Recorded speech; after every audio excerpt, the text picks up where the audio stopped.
BJR les gens, c'est une pour une nouvelle vidéo de BOUM. Aujourd'hui on se retrouve pour analyser une chaîne YouTube parce que j'ai que ça à foutre. Aujourd'hui on se retrouve pour analyser le collègue YouTube qui m'est le plus proche, au sens propre. C'est pas mal non? Nico on Tour 61 parce qu'il habite dans le 61, dans l'Orne en Normandie. Et ça tombe bien, moi j'habite juste à côté, dans l'Eure, allez, dans le 27, voilà. Donc si je sais qu'il a passé sur cette vidéo, donc Nico, un gros big up, un gros bonjour, un gros standing by. Ah non, ça c'est rare ça.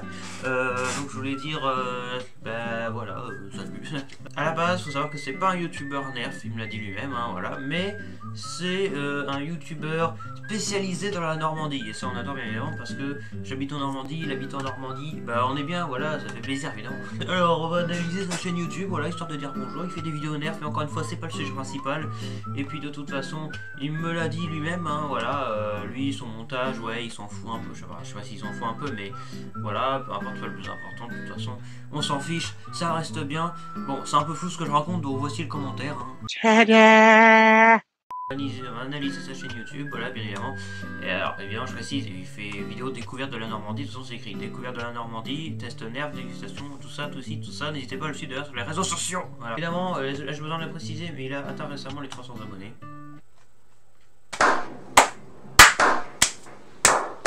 Voilà, c'est tout ce que j'ai à dire. Et donc du coup... Mais attends, mais c'est même pas assez, mais non, c'est pas comme ça qu'il faut oublier. Non, mais vraiment, Voilà, ça c'est de l'applaudissement. Maintenant on peut y aller. Et puis moi d'ailleurs j'ai atteint les 150 abonnés.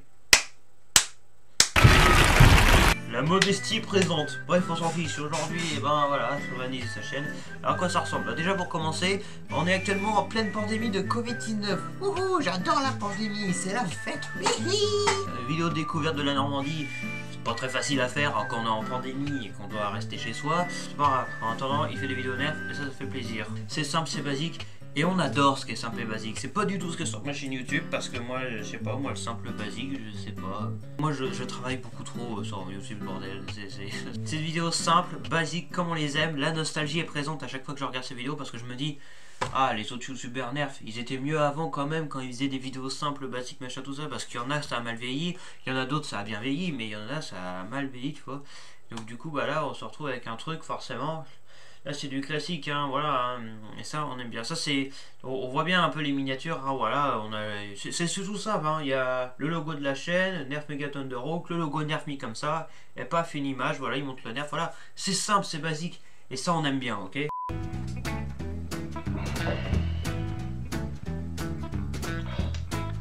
Oh les amis, salut. Putain ça fait longtemps. Prêt pour une petite vidéo de Nerf? Allez, jingle.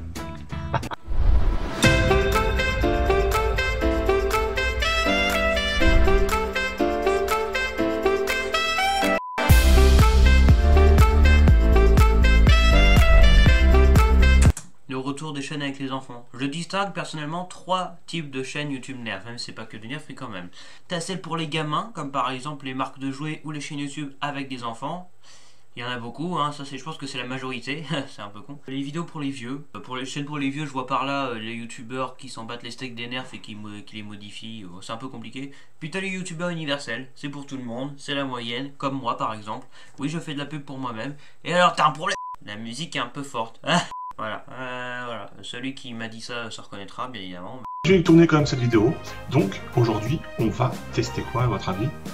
C'est marqué dans la vignette, de toute façon je vais pas vous mentir, on va tester. Alors je dirais un Thunderhawk Mega Test. C'est le Nerf Mega Thunderhawk. Donc oui, il y en a qui vont me dire, ouais c'est un Nerf, il est connu, et puis voilà, il est pas génial. Alors oui, certes. Je sais déjà les gens qui vont m'en parler dans la description ou dans les messages.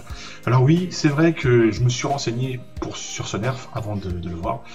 Et j'avais notamment vu la super vidéo que je vous conseille d'ailleurs d'aller voir, ce sera dans la description, la vidéo de l'usine à jeux est de Papou, de la chaîne Blaster Joanef. Alors pour ceux qui ne connaissent pas la chaîne Blaster Joanef, c'est pareil, c'est une super vidéo. Ils font des super vidéos, c'est une super chaîne. Je vous conseille d'aller voir leurs vidéos. C'est aussi dans la description.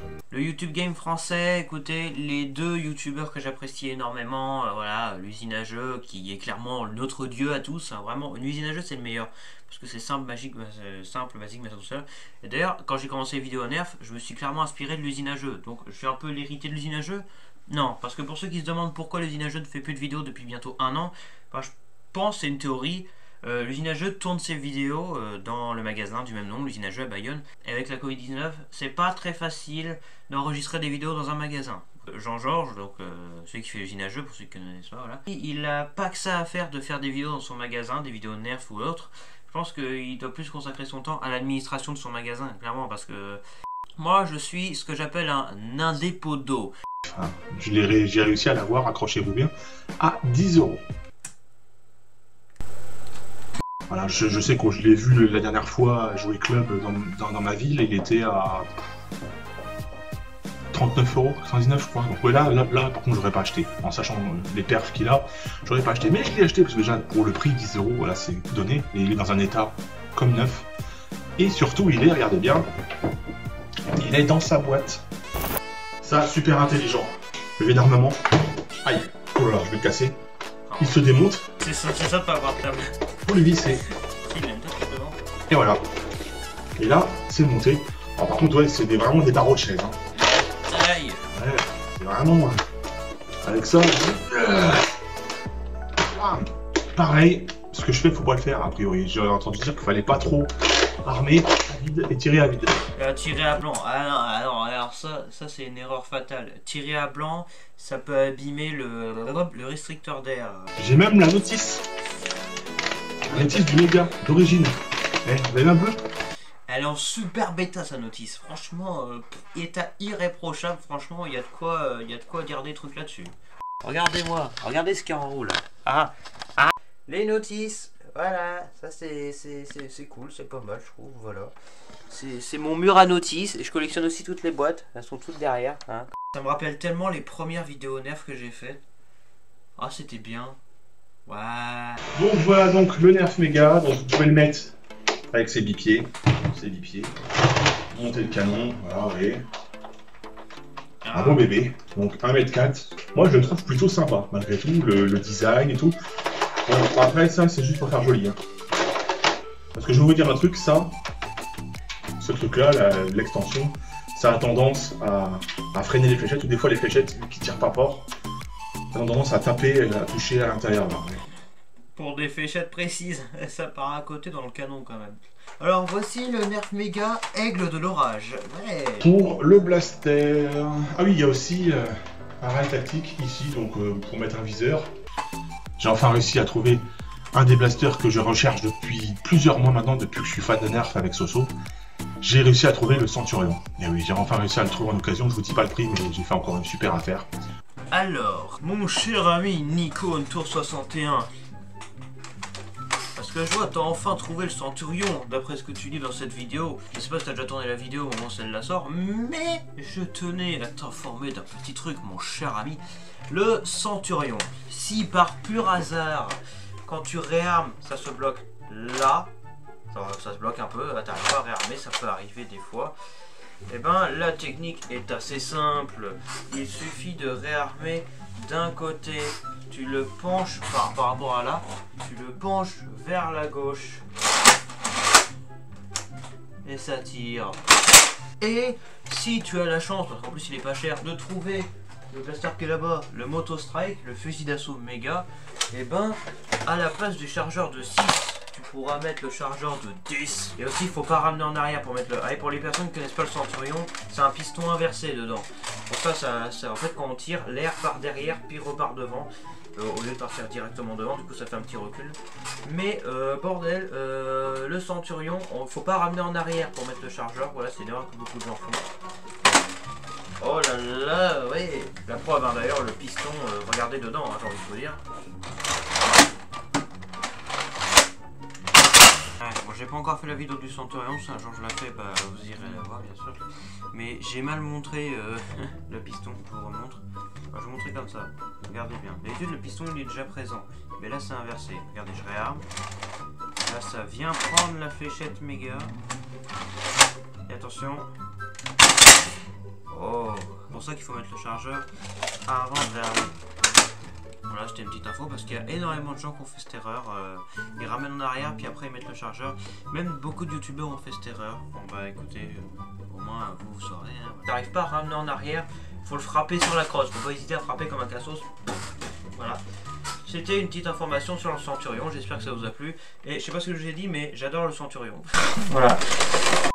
Si le bipied se barre facilement, c'est pas à cause du blaster, c'est à cause du bipied. Parce que j'ai essayé de mettre un autre bipied. J'ai mis le bipied du Raptor Strike qui est là. C'est un autre bipied encore. Et lui par contre il tient super bien. Voilà, donc c'est la faute au bipied. Voilà, c'était une petite info. Le Centurion qui mesure aussi 1m4 je crois. Mais j'ai appris que là, vous voyez, c'est une gâchette grise. Oui, le système de la détente grise de la loi française. Auquel dans les autres pays, la détente des nerfs méga sont orange, notamment aux États-Unis. En France et dans d'autres pays, on a la détente grise, mais que sur les nerfs méga, parce qu'il y a des pays, genre le Chili par exemple, ils ont une solide détente grise sur les hits. La détente grise, pour ceux qui ne connaissent pas, et de toute façon ils va le redire après, c'est tout simplement une législation, une loi, la loi française interdit la puissance des nerfs méga parce que c'est puissant, mais c'est des fléchettes trop grosses pour le gouvernement français. Et donc du coup, on a la détente grise pour pas dépasser un certain nombre de joules, un certain nombre de puissance. Du coup les blasters, quels qu'ils soient, qui ont une détente grise, enfin gris comme ça, hein, pas gris foncé, non, ce gris là, ils sont moins puissants que leur version américaine. Alors ça change de pas grand chose en principe, mais quand même, on a la détente grise, donc les blasters méga sont moins puissants en France qu'aux États-Unis. Les nerfs, enfin les blasters qui ont ces gâchettes là, ce seraient des nerfs qui seraient bridés. Oui. Alors où, quoi, comment, je sais pas, j'ai juste appris ça. A priori, il serait bridé et il serait moins puissant. Alors, je sais pas, peut-être le ressort, peut-être quelque chose qui fait à l'intérieur que ça fonctionne pas. Enfin, donc ouais, c'est pas extraordinaire, on va dire. Franchement, le Centurion, c'est un super blaster. Franchement, c'était pas mal. Pourquoi ils ont fait ça? Hasbro, on m'explique là. J'ai 2 ans de retard, mais je m'en fous. Pourquoi? Démonstration. Hey. Ah, le montage devant. Ah, dis donc, eh, c'est bien ça, attendez, attends, pourquoi il monte pas ça au début de vidéo? Ah, c'est moi qui fais ça, on s'en fout. Eh, dis donc, la caméra, c'est de la bonne, hein. Alors, regardez bien ce zoom là. Ah ouais, il montre bien le blaster, hein. Ouais, ça tremble un peu, mais on s'en fout.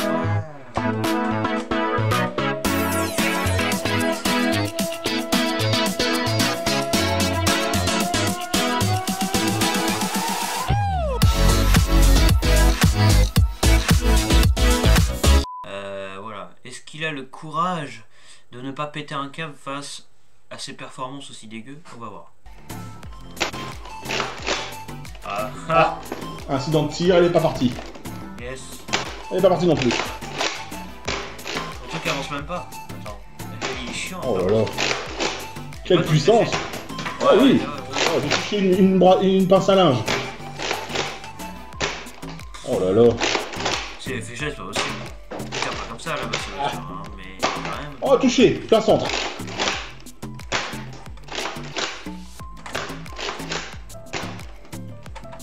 Bon, bah voilà, vous avez vu, c'est pas une foot de guerre. Hein. Voilà les amis, donc comme vous avez vu, hein, c'est pas extraordinaire. Bon, voilà, hein, ça fait le taf, on va dire, mais bon. Il a dit quoi, la 10 secondes là? Hein, ça fait le taf, on va dire. Ça fait le taf? Ça tire à 30 cm. Non, ça fait pas vraiment le taf en fait. Bon, moi je trouve que franchement la vidéo elle est bien. Mais bon, je vous cache pas que ce que je juge depuis tout à l'heure, c'est surtout le blaster. Bon, évidemment, il n'y a pas de lien entre le blaster lui-même et la qualité de la vidéo. Franchement, en tant que professionnel de YouTube, je peux vous qualifier que c'est une très bonne vidéo et que, à force de faire des vidéos comme ça, sûrement les vidéos vont s'améliorer et seront bien comme ça. Mais franchement, c'est des vidéos simples, basiques, et ça me rappelle tellement l'ancienne époque des vidéos nerf en France. Mais bref, en tout cas, ce qui est sûr, c'est que cette chaîne a beaucoup de potentiel, a beaucoup d'avenir devant elle, que ce soit en nerf ou autre chose. Franchement, je trouve que c'est une super chaîne YouTube parce que ça parle, bon, je vais pas vous montrer la partie où il parle de la Normandie, peut-être une autre fois si vous voulez. faut pas que la vidéo dure 1 milliard d'années non plus, mais voilà quoi. Mais comment vous dire que franchement c'est une très bonne vidéo, je trouve. Je pense que cette chaîne est bien partie pour bien grandir.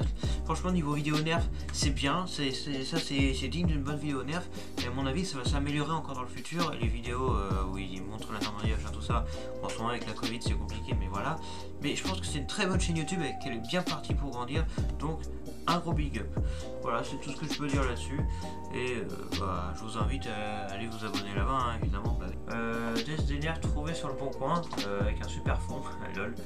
Une journée au parc Ange Michel. Le tri-break, c'est un méga aussi avec la tourne grise, une fois de plus, hein, bien évidemment. Qu'est-ce qu'il y a d'autre? Ouais, bah, franchement il y a plein de vidéos pas mal, donc allez vous abonner à sa chaîne si comme moi vous êtes normand, parce que je pense que au niveau chaîne Normandie, pour bien se marrer, et ben je pense que cette chaîne c'est l'idéal, et aussi pour des vidéos nerfs bien sympathiques qui rappellent l'ancien air à l'époque des premières vidéos de l'usine à jeux qui nous manquent bien évidemment. Et ben voilà, moi je vais vous dire merci de regarder cette vidéo, merci Nico on Tour, voilà. Je sais pas pourquoi merci, mais merci, voilà, franchement c'est pas mal. Nico on Tour 61, j'ai rarement vu un pseudo comme ça où le pseudo n'est pas collé. Voilà, c'est franchement c'est original, c'est pas mal. 312 abonnés, ça va sûrement encore augmenter, bien évidemment. La Normandie, ça vous parle pas? Vous connaissez pas? Eh ben, vous allez connaître bientôt si je vous le dis, hein. Bienvenue chez nous, hein. Voilà. Donc merci d'avoir regardé cette vidéo, je vous dis à la prochaine. C'était, voilà, c'était pas vraiment une analyse, surtout on regarde la chaîne, c'est surtout une petite dédicace. Donc une fois de plus, n'hésitez pas à aller vous abonner à sa chaîne, parce qu'elle est vraiment pas mal. Je vous dis merci, à très bientôt, et bah abonnez-vous. Standing by.